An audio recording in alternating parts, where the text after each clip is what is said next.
ابو الحسن سے کوئی گزارش کرنے کے خیال ہی سے مجھے اپنے آپ پر غصہ آیا اور میں چاروں ناچار گردن جھکائے اشرف علی کی طرف چلا گیا، جو ابھی تک حیران کھڑا صورتحال کو سمجھنے کی کوشش میں بری طرح پریشان نظر آ رہا تھا۔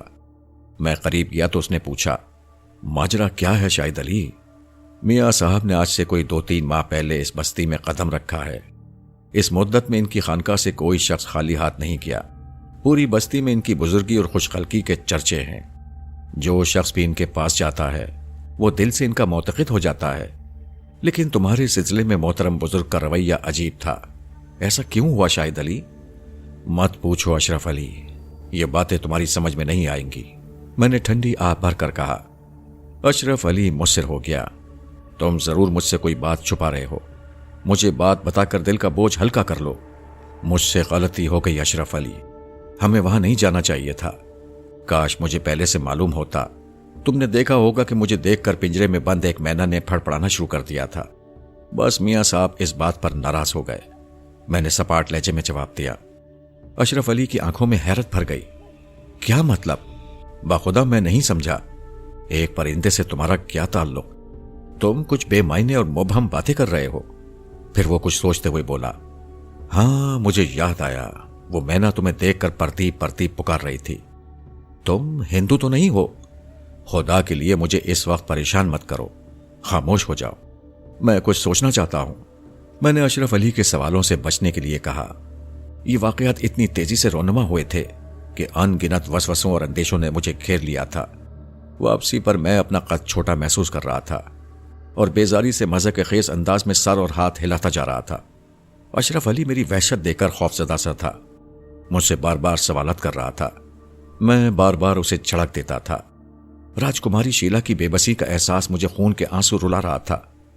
وہ شیلا جس سے میں نے سب سے زیادہ محبت کی تھی، اب اس کی روح ایک پرندے کے جسم میں قید تھی۔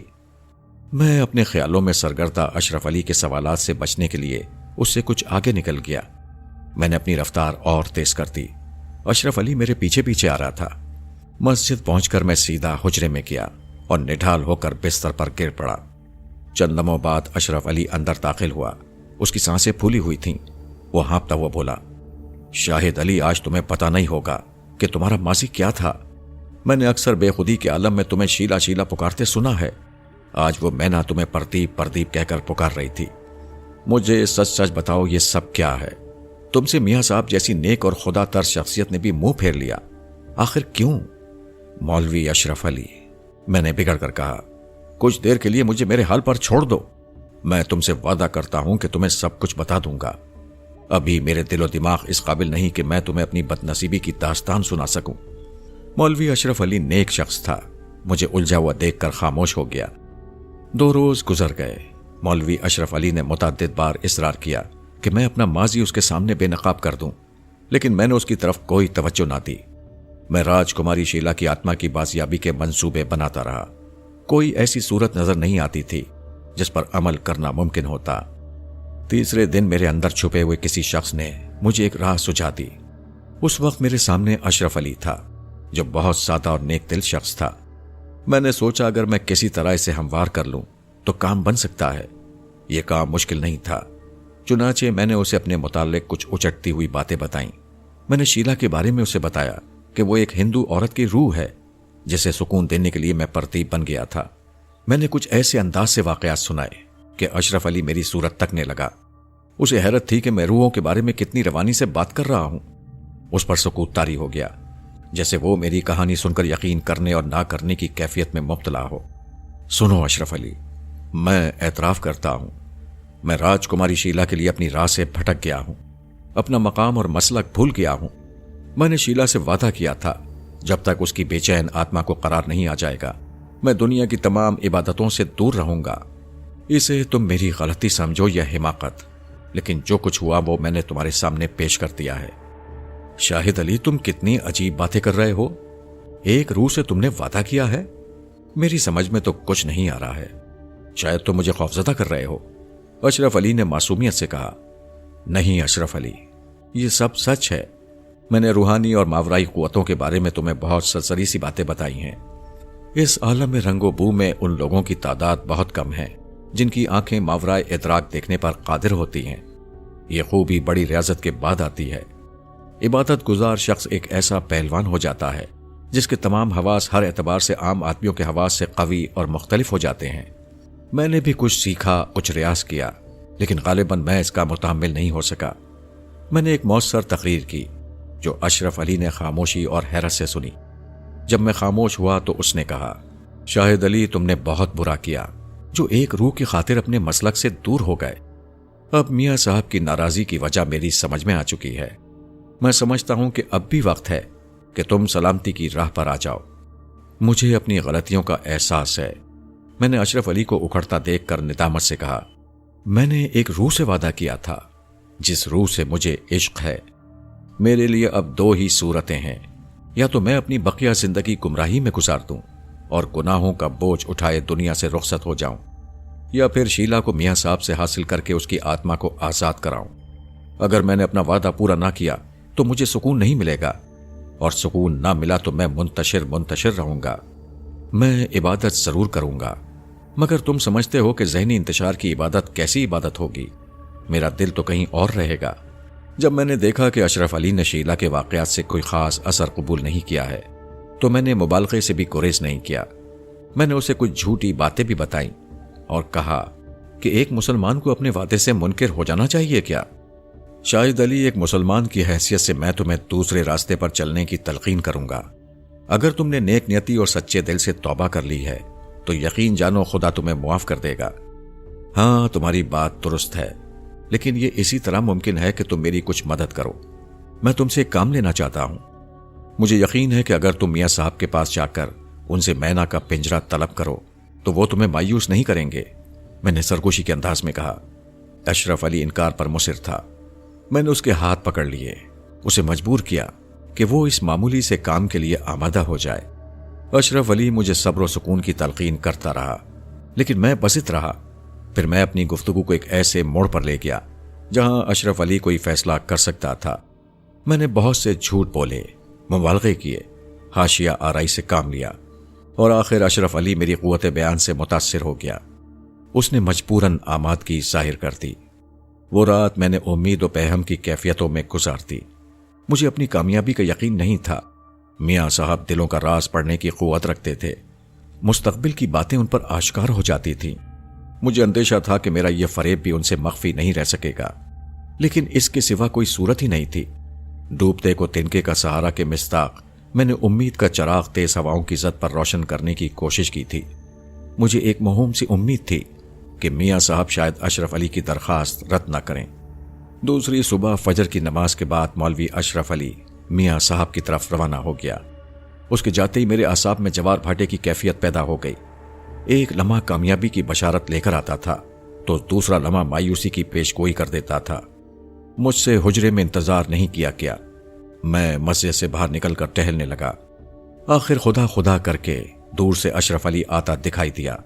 میں بے تحاشا بھاگ کر اس کے پاس پہنچ گیا۔ مولوی اشرف علی مینا کا پنجرہ لیے میرے سامنے کھڑا تھا۔ میں نے جھپٹ کر اس کے ہاتھ سے پنجرہ اس طرح اچک لیا جیسے مجھے خطرہ ہو کہ کہیں اشرف علی اسے دوبارہ واپس نہ لے جائے۔ اس نے میرا دیوانہ پن دیکھ کر تھکے ہوئے لہجے میں کہا، خدا تمہیں ایمان کی روشنی سے سرفراز کرے۔ یہ پنجرہ حاصل کرنے میں جو دشواری پیش آئی ہے وہ میرا ہی دل جانتا ہے۔ میں تمہارے حق میں دعا کروں گا، لیکن تم نے مجھ سے غلط بیانی سے کام لیا، اس کا مجھے دکھ ہے۔ میں نے چونک کر وضاحت طلب نظروں سے اشرف علی کو دیکھا۔ وہ افسردہ لہجے میں بولا، اس مینا نے مجھے میاں صاحب کی موجودگی میں خود اپنی زبان سے تمام باتیں بتا دی ہیں۔ تم نے مجھ سے جھوٹ بولا۔ ہاں، مجھے اعتراف ہے اشرف علی کہ میں نے تم سے کچھ غلط بیانی سے کام لیا تھا۔ میں نے ہنس کر کہا، مجھے معاف کر دو۔ مجھے یقین تھا کہ اگر میں تم سے حقیقت حال کا اظہار کر دیتا تو شاید تم بھی مجھ سے وہی سلوک کرتے جو میاں صاحب نے کیا تھا۔ بہرحال میں تمہارا شکر گزار ہوں کہ تم میرے کام آئے۔ میں بڑی سچائی سے عرض کروں کہ اس وقت مجھے خود اپنا لب و لہجہ نفرت کے قابل محسوس ہو رہا تھا۔ اشرف علی کو یقیناً اس رویے کی توقع نہیں تھی، لیکن اب میرے پاس گزری ہوئی غلطیوں کی طرف توجہ کرنے کا وقت ہی کہاں تھا۔ میں راج کماری شیلا کو پا لینے کے بعد اب اشرف علی کی ناگواری بھی خوشی سے برداشت کر رہا تھا۔ میں پنجرہ ہاتھ میں تھامے تیزی سے حجرے میں داخل ہوا اور پنجرے کو اپنی آغوش میں بھر کر کہا، آخر تم مجھے مل ہی گئی۔ دیکھو تمہارا پردیپ تمہارے پاس ہے۔ اب مجھے تم سے کوئی جدا نہیں کر سکتا۔ میں نہ جانے کیا کیا کہتا رہا اور راجکماری سے اپنی والہانہ محبت کی تجدید کرتا رہا۔ ویران قلعے میں پیش آنے والے بے پناہ عشق کی یادیں پھر سے تازہ ہو گئیں، لیکن مینا بند پنجرے میں محض پھڑپھڑاتی رہی۔ اس نے جواب میں کچھ بھی نہیں کہا۔ مجھے اس کی خاموشی بڑی کراں گزر رہی تھی۔ جب وہ بہت دیر تک کچھ نہ بولی تو میں نے زچ ہو کر کہا، شیلا تم خاموش کیوں ہو؟ میں پرتیب ہوں، کیا مجھے حاصل کر کے تمہیں خوشی نہیں ہوئی؟ میں مسلسل کئی روز تک ویران قلعے میں تمہارے لیے بھوکا پیاسا تڑپتا رہا ہوں۔ مجھے آواز دو، میرے کان تمہاری دل نشین آواز سننے کے لیے بےتاب ہیں۔ مینا نے بے پرواہی سے پنجرے کی جالیاں کاٹنی شروع کر دیں۔ وہ ایسی بے نیاز تھی جیسے اس نے کچھ سنا ہی نہ ہو۔ وہ مجھ سے بے حد خائف اور سہمی ہوئی نظر آ رہی تھی۔ اس کی خاموشی سے میرے صبر کا پیمانہ چھلک اٹھا۔ میں نے پنجرے کو زور زور سے جھنجھوڑ ڈالا۔ بولو راجکماری شیلا، بولو، کیا تمہیں میری حالت پر ترس نہیں آ رہا ہے؟ تمہیں اپنے دیوتا کی قسم مجھے پردیپ کہہ کر پکارو، مجھ سے باتیں کرو۔ میں نہ پنجرے میں ادھر ادھر چکراتی رہی۔ میں حلق پھاڑ پھاڑ کر اسے آوازیں دیتا رہا۔ مجھ پر شاید مایوسی کا غلبہ تھا۔ اچانک مجھے خیال آیا کہ کہیں میاں صاحب نے اپنی روحانی قوتوں کے ذریعے پنجرہ دیتے وقت راجکماری کی روح کو کسی اور جگہ تو قید نہیں کر دیا۔ یقیناً ایسا ہی ہوا ہے۔ اشرف علی نے ان سے مینا طلب کی تھی۔ انہوں نے اس کی درخواست قبول فرما لی اور مینا اس کے حوالے کر دی، ورنہ راجکماری تو میاں صاحب کی موجودگی میں بھی مجھے دیکھ کر بے اختیار پکارنے لگی تھی۔ بھلا اس وقت کیوں خاموش ہے؟ میرا شبہ رفتہ رفتہ یقین میں تبدیل ہو گیا۔ میں ناکامی اور مایوسی کے احساس سے ملغوب ہو کر چھلا گیا۔ میں نے اسی جلاٹ میں مینا کا پنجرہ دور پھینک دیا۔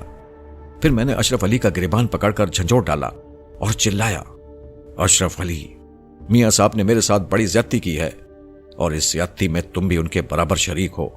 میں تمہیں زندہ نہیں چھوڑوں گا۔ میری بات کا صحیح جواب دو، شیلا کہاں ہے؟ میرا جنون انتہا کو پہنچ گیا۔ اشرف علی میرے شکنجے میں جکڑا ہوا لرز رہا تھا۔ میں اس کے گلے پر اپنی گرفت مضبوط کرتا رہا۔ پھر اچانک میں نے اسے ایک جھٹکا دے کر حجرے کے پختہ فرش پر پٹک دیا اور غصے سے پیر پٹکتا ہوا مسجد سے باہر نکل گیا۔ میرا رخ میاں صاحب کے قیامگاہ کی طرف تھا۔ میں راجکماری کے بارے میں میاں صاحب سے کوئی فیصلہ کرنے اور اسے ہر صورت میں حاصل کرنے کے لیے مسجد سے نکلا تھا۔ میں نے اپنے طور پر یہ طے کر لیا تھا کہ میں شیلا کی خاطر میاں صاحب کے تمام پرندے جلا کر خاک کر دوں گا۔ میں اس ذلیل زندگی سے تنگ آ کر موت کو گلے لگانے پر بھی آمادہ ہو چکا تھا۔ کچھ دور تک میں تیز تیز چلتا رہا، پھر میں نے بھاگنا شروع کر دیا۔ میرے دل میں طوفان ابل رہے تھے۔ میں راجکماری کی خیریت دریافت کرنے کے لیے بے حال ہوا جا رہا تھا۔ میں بستی سے دور میاں صاحب کے قیامگاہ کے قریب پہنچ گیا۔ وہاں عقیدت مندوں کی ایک فوج جمع تھی۔ وہاں میں نے ابو الحسن اور در شہوار کو بھی دیکھا اور در شہوار مجھے دیکھ کر چونکی، لیکن میں نے اس کی بھی کوئی پرواہ نہ کی۔ میں تمام رکاوٹیں پھلانگ کر میاں صاحب کی کوٹری کے اندر پہنچنے کے لیے پر تول رہا تھا، لیکن اس سے پہلے کہ میں وہاں تک پہنچنے میں کامیاب ہوتا، میاں صاحب کے عقیدت مندوں نے بڑھ کر مجھے گھیر لیا۔ یہ لوگ 3 روز قبل مجھے یہاں رسوا ہوتا دیکھ چکے تھے۔ اس روز مجھے ایک دراز ریش بزرگ نے پہلی بار وہاں سے نکل جانے کے لیے کہا تھا۔ اس وقت وہی تیش کے عالم میں میرے قریب آ کر بولے، تو پھر آ گیا مردود، دفع ہو جا۔ تجھے جرت کیسے ہوئی کمبخت یہاں آنے کی؟